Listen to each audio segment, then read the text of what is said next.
Sharks often get cast as the villains of the ocean. They are portrayed as deadly and merciless killing machines that just attack hapless swimmers and infest coastal waters, when really, that's where they live. And while it is true that they are predators, they're generally pretty uninterested in eating us. And there's one shark that's even less interested in seeing us as prey, because it would rather eat seagrass instead.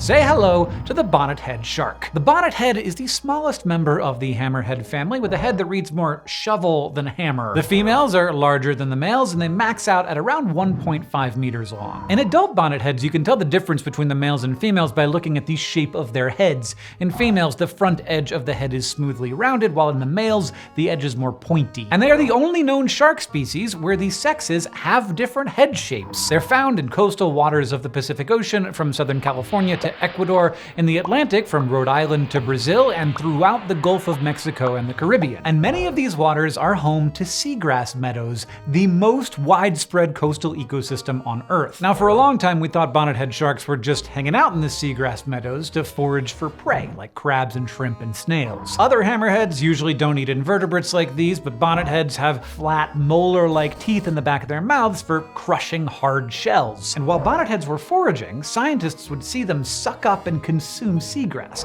Way more seagrass than they would expect any shark to eat. But you can eat all kinds of things that don't actually do anything for you nutritionally, like when your cat eats grass. And if you're a shark, scientists are going to assume that you're a carnivore, because that's how sharks are supposed to work. They don't seem to have any of the adaptations we'd expect a non-carnivore to have. But not only are bonnetheads eating a lot of seagrass, up to 62% by mass of their gut contents, they are digesting it. That makes them the only omnivorous shark that we know of. And how we figured out that they actually are digesting the seagrass is pretty cool. First, the then grad student behind the research, Samantha Lee, had to catch some sharks. She set up a net in the Florida Keys and snagged 5 live bonnetheads to bring back to the lab for controlled feeding experiments. She fed them a diet of 90% seagrass and 10% squid, and found that the sharks gained weight. By comparing the carb, lipid, and protein contents of what she was feeding the sharks to what quantity of those things they pooped out, she could calculate what percentage of each macronutrient the sharks were digesting. And it turns out they are about as good at digesting seagrass as juvenile green sea turtles are, and about twice as good at it as pandas are at digesting bamboo. They also have enzymes and gut microbes that seem to help with breaking down cellulose, the structural component of the cell walls of plants, which other sharks aren't known to have. So bonnetheads are eating seagrass and digesting it, but the researchers wanted to show that the sharks are assimilating the plant molecules into their tissues too. If they're doing all of these things, it'd be pretty hard to argue that bonnetheads aren't true omnivores. So the researchers carried out what's called stable isotope analysis, which is basically a scientific method to show that you are indeed what you eat. Before they fed the sharks, they tagged the seagrass with an isotope of carbon called carbon-13. An isotope is just a form of an element with a different number of neutrons than it usually has. Carbon usually has 6 neutrons, carbon-13 has 7. And after their feeding experiments, the researchers found an increase in the carbon-13 signature in the blood and liver tissue of the sharks. This shows that the bonnetheads were incorporating the carbon-13 from their diet into their tissues. Taken together, all of the different lines of evidence make it pretty clear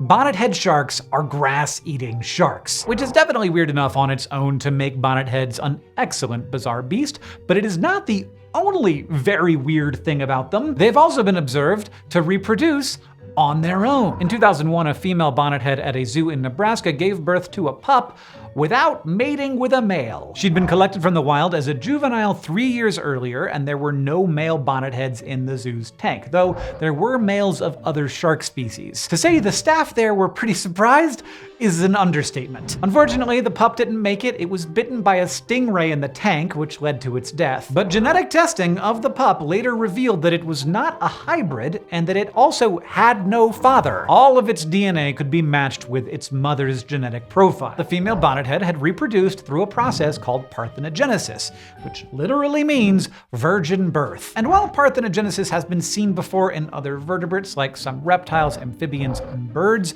this was the first known case of it in sharks. But it was not the last. Shortly after that paper was published, several more cases of different species of sharks in aquariums giving birth without mating were reported. So it looks like this thing that at first seemed incredibly strange might just be a thing that's actually kinda common in sharks. Between this and the bonnethead's odd plant-based diet, it looks like we should be wary not so much of sharks themselves, but of making assumptions about them. The Bizarre Beasts Pin Club subscription window is open from now through the end of May 8th. Due to some delays with manufacturing, these fantastic, adorable little sharks will start swimming to your house at the end of May, but once you're in the Pin Club, you should see the pins after that around the time each new video goes live. This Bonnethead Shark pin has the best little face. I'm so excited to get mine. You can always find us on Twitter at Bizarre Beasts and on Instagram and Facebook at Bizarre Beasts Show, where we will share more great shark facts. And as always, profits from the Pin Club and all of our merch go to support our community's efforts to decrease maternal mortality in Sierra Leone.